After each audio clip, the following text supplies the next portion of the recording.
Bonjour et bienvenue dans un nouvel épisode d'Icône de mode. C'est Franklin et aujourd'hui on va parler d'un artiste, Jacques Brel. Je suis convaincu d'une chose, le talent ça n'existe pas. Le talent c'est d'avoir l'envie de faire quelque chose.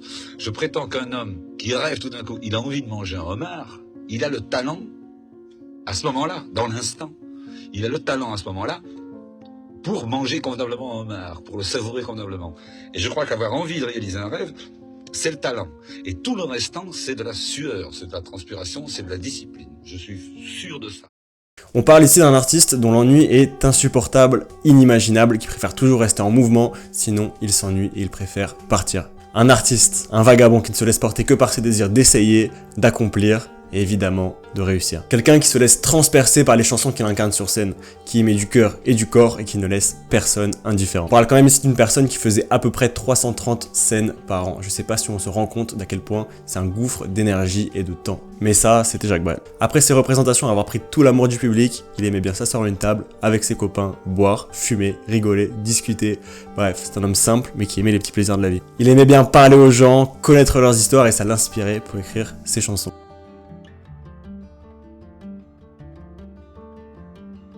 On va commencer à retracer sa vie et évidemment on va commencer par son enfance. Il a une enfance assez classique, paisible, il se passe pas grand chose. Il a finalement une vie très ordonnée et similaire à plein d'autres enfants de l'époque. Il évolue quand même dans une famille bourgeoise de Bruxelles. Donc c'est une vie assez calme comme je vous le disais et on va parler de sa mère qui est le premier personnage important de l'histoire.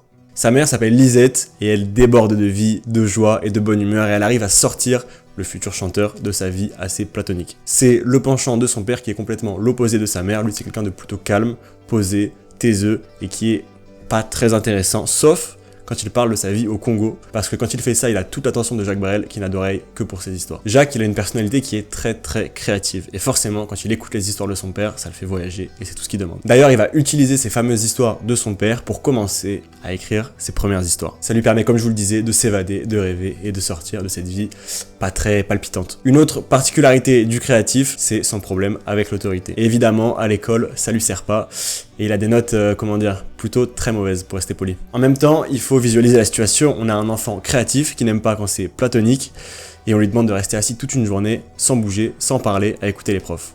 Le mélange est pas top en vrai. Donc, les conséquences de tout ça, il a redoublé 3 fois. Mais vous inquiétez pas, au final, il est quand même sorti du système scolaire. Une fois sorti de l'école, il faut qu'il fasse quelque chose, et lui, qu'est-ce qu'il fait? Il crée sa troupe de théâtre. À côté de ça, il commence aussi à écrire des chansons, sans aucune expérience, mais au moins, c'est le début de quelque chose. Il se marie le 1er juin 1950 avec une fille de sa troupe de théâtre, Thérèse Mikkelsen, qui d'ailleurs, petite parenthèse, ne supportait pas Jacques Brel au début, de par son exubérance et sa personnalité, il parlait fort pour rien, selon elle, mais elle a quand même finalement accepté de l'épouser. Vous vous rappelez lorsque je vous ai parlé des parents de Jacques Brel et de leur personnalité très contrastée? C'est le même schéma qui va se passer entre Thérèse et Jacques. On a Jacques Brel qui déborde de vie et à côté de ça, Thérèse qui elle est beaucoup plus calme et beaucoup plus mesurée. Ils sont donc très opposés mais assez complémentaires finalement et très heureux. Par ce mariage, il est amené à devenir commercial dans la cartonnerie de son nouveau beau-père, le père de Thérèse. Mais maintenant que vous en savez un petit peu plus sur cet artiste, je vous laisse deviner comment il vit la vie de commercial. Pas bien du tout. Bon, il arrive quand même à tenir un petit peu, de par déjà la naissance de sa fille, qui pour lui est le bonheur absolu, mais aussi parce qu'il commence à faire des représentations sur scène en cabaret. Et il enregistre même son premier disque. En 1953, il signe un contrat avec un producteur parisien, qui lui dit d'ailleurs que s'il veut faire carrière dans ce domaine, il faut absolument qu'il vienne s'installer dans la capitale. Sa femme le laisse partir, déjà par bonté, mais aussi parce qu'elle est intelligente et qu'elle sait, de par la personnalité de Jacques, que si elle le garde sur Bruxelles, il va être rempli de malheur et ça va presque se retourner contre elle. Bon, son arrangement avec le producteur parisien fut très court, parce qu'il est très vite retiré du cabaret. Oui, en même temps, il chante des chansons un peu moralisatrices dans des cabarets où les gens sont venus pour rire. Forcément, ça colle pas et le producteur décide de l'enlever de la scène. Il enchaîne les auditions, mais la plupart du temps, il essuie des refus à cause de son apparence. Il est donc très pauvre et c'est un petit peu le début de la misère parisienne, mais le peu d'argent qu'il gagne, il l'envoie à sa famille à Bruxelles. Une chanteuse de l'époque reste subjuguée par les chansons de Jacques Brel, par ce qu'il dégage, ce qu'il représente, ce qu'il envoie, et elle décide de lui chanter une de ses chansons, ce qui est un rayon de soleil pour Jacques Brel, dans le ciel gris. Il fera par la suite sa première tournée avec une troupe. D'ailleurs, il va commencer à développer des sentiments pour une autre fille qui est dans la troupe, qui fait partie du groupe les filles à papa. C'est donc pour lui le début d'une double vie, sachant d'ailleurs qu'entre-temps, sa famille qui était à Bruxelles est venue habiter à Paris, en France. Il vit toujours dans la précarité et le peu de flamme que sa carrière avait commence petit à petit à s'éteindre. Il écrit alors une chanson. Il chante Quand on n'a que l'amour, que je vous laisse écouter juste après cette vidéo. Il passe même à la télé pour la chanter, il se fait interviewer et ce qui est frappant dans ces moments-là, c'est qu'il reste lui-même. Il est complètement décomplexé et on parle bien à Jacques Brel. C'est pas infernal, ça paraît infernal. Moi, ce que je trouve infernal, c'est le cycle du sédentaire. Le type qui se lève tous les matins, qui se brosse les dents, qui dit au revoir à une femme qui est la même tous les matins, enfin en principe. Il part au bureau, c'est le même, il voit les mêmes gars, il fait le même travail à peu près, il mange la même chose à midi, il rentre le soir. Je trouve ça infernal, moi. Alors que moi, ouais, ça change tout le temps. La double vie que menait Jacques Brel arrive aux oreilles de son épouse, qui décide d'ailleurs de repartir à Bruxelles avec, dans son ventre, le 3e enfant. Mais pour autant, ce n'est pas un divorce qui les attend. Bien au contraire, sa femme va finalement accepter la double vie de son mari, qui d'ailleurs lui va très régulièrement leur rendre visite en Belgique, il ne les laisse pas du tout tomber. Il écrit et chante la fameuse chanson « Ne me quitte pas ». Et cette chanson, elle arrive dans ce contexte-là. Donc vous le savez. Mais sauf qu'à l'époque, l'opinion publique, elle, comprend pas trop ce qui se passe. Pourquoi ils chantent « Ne me quitte pas », sachant que aux yeux des journalistes, leur ménage est très très heureux. Les deux, évidemment, disent que non, c'est juste une chanson et que tout va bien. Même sa femme, qui couvre littéralement son mari auprès de la presse. Bon, en parallèle, sa carrière décolle et des disques sont vendus. Le mouvement qui recherchait tant, dont je vous parlais au début de la vidéo, eh bien évidemment, avec sa carrière d'artiste, il l'a. Puisqu'il voyage à travers la France. D'ailleurs, il faut savoir qu'avant chaque concert, Jacques Brel avait pour habitude d'aller chanter dans un hôpital ou dans une maison de retraite. Il faisait ça parce qu'il ne voulait pas qu'on pense qu'il faisait son métier pour l'argent. D'ailleurs, il avait plutôt tendance à mépriser l'argent, il n'y accordait pas vraiment de valeur. C'est une très belle vertu d'ailleurs. Un soir, il fait quelque chose d'un petit peu spécial. Il chante dos au public à 4 pattes. Et le public adore. De là, il se dit qu'il pourrait faire absolument n'importe quoi que le public adorerait, et cette notion le dérange un peu. Il commence donc à penser à arrêter complètement de faire de la scène. Et d'ailleurs, par la suite, il le fera. Il commence alors à faire sa tournée d'adieu auprès de ses fans. D'ailleurs, cette tournée d'adieu, elle surgit vraiment au pic de sa carrière de chanteur. Comme quoi, il faisait vraiment pas ça pour l'argent. Cette fameuse tournée d'adieu, c'est très très difficile pour ses fans. Et c'est tellement difficile pour eux qu'un soir, lorsqu'il finit une représentation sur scène, ils applaudissent pendant 30 minutes et lui en réclament une autre. Jacques Brel finit par revenir sur scène en peignoir, parce que lui, il avait complètement terminé sa scène, et il parle brièvement avec eux, mais il n'en rechantera pas une, évidemment. Il y a 15 ans que je chante. Oui. Et c'est marrant, personne n'a voulu que je débute et personne ne veut que je m'arrête.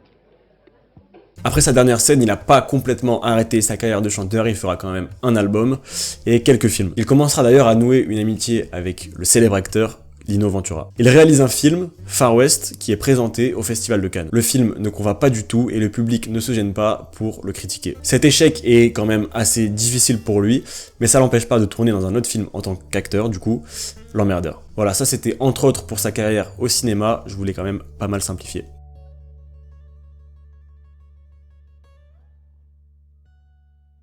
Après ça, il part faire un tour du monde en voilier avec sa fille et sa nouvelle compagne, Madly. Il avait besoin de partir, de prendre un petit peu une bouffée d'air, de couper avec sa vie qui était quand même très anxiogène, et ça se fait ressentir. Pendant cette aventure, Jacques doit rentrer en urgence.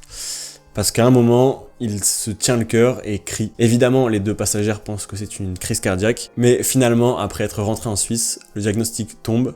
Il s'agit d'une tumeur au poumon. En effet, Jacques est une personne qui fume énormément et la réalité le rattrape quand, s'il veut survivre, il doit déjà arrêter de fumer et se faire opérer. Au moment de l'opération, Madly et son épouse Thérèse cohabitent pour le soutenir. C'est surtout le soutien de Madly qui fait du bien à Jacques et qui lui fait se sentir mieux. Jacques peut, à la suite de l'opération, quitter l'hôpital et retourner aux Canaries. Les médecins, eux, lui recommandent évidemment de se reposer, de temporiser, mais lui décide totalement de s'asseoir sur cette recommandation et repart en mer. C'est le seul qui peut vraiment tenir la barre, littéralement, du bateau et naviguer. Ces deux autres passagères ne savent pas le faire. Pendant qu'ils naviguent, un vrai duo se forme entre Jacques et Madly qui laisse un petit peu sur la touche la fille de Jacques Brel. Une fois qu'ils arrivent tous les trois en Martinique, Jacques Brel parle à sa fille et lui dit « Écoute, si tu veux rester avec nous sur le bateau, il faut que tu retrouves ta bonne humeur. » Et sa fille, elle décide tout simplement de rester à quai. Arrivé aux Marquises, l'ancien chanteur apprécie tellement de ne pas être reconnu et il commence à tomber amoureux de l'île. Jacques et Madly vont donc louer une maison en bois et commencer à s'y installer. Et là, ils y retrouvent évidemment la paix. Les gens n'en ont rien à faire de Jacques Brel. Vous vous rendez compte qu'il aime tellement ne pas être connu qu'il demande à une marquisienne « Est-ce que vous aimez ma musique ?» et qu'elle dit « Franchement, moi je peux pas danser sur vos musiques, donc non, pas trop. Et lui, il adore cette réponse. La suite est assez calme pour Jacques Brel, il vit sur cette île assez simplement, et il y aide les locaux. Il les aide d'ailleurs pas mal parce qu'il a un avion et il le met à 100% à disposition et gratuitement des habitants de l'île. Il apprécie donner et surtout se donner car ça lui permet de se retrouver. Mais il ressent à nouveau le besoin d'écrire, cet appel à une partie de sa vie, et il va ressortir un album de 12 titres sur lesquels il ne fera d'ailleurs aucune promotion et qui marche plutôt bien. Il commence un petit peu à reprendre contact avec des gens de son ancienne vie pour se remettre en selle, mais il va être très vite coupé. Et oui, son état de santé le rattrape et il est obligé de retourner en France, à Paris, pour se soigner. Après de nombreuses péripéties pour fuir les paparazzis qui sont vraiment plus qu'oppressants, Jacques Brel s'éteint le 9 octobre 1978 à l'âge de 49 ans. C'est ainsi que se termine la vie de Jacques Brel. Un artiste, un homme, un incompris, quelqu'un plein de vie et plutôt bon vivant. Je vous invite à aller regarder sur internet des prestations de lui sur scène. Il a une manière de chanter qui lui est propre, que je n'ai vu chez aucun autre artiste et qui vous fera ressentir les vibrations de ses paroles. Voilà, c'était Franklin. Si la vidéo vous a plu, n'hésitez pas à me le faire savoir. Nous, on se retrouve pour une prochaine vidéo. Salut!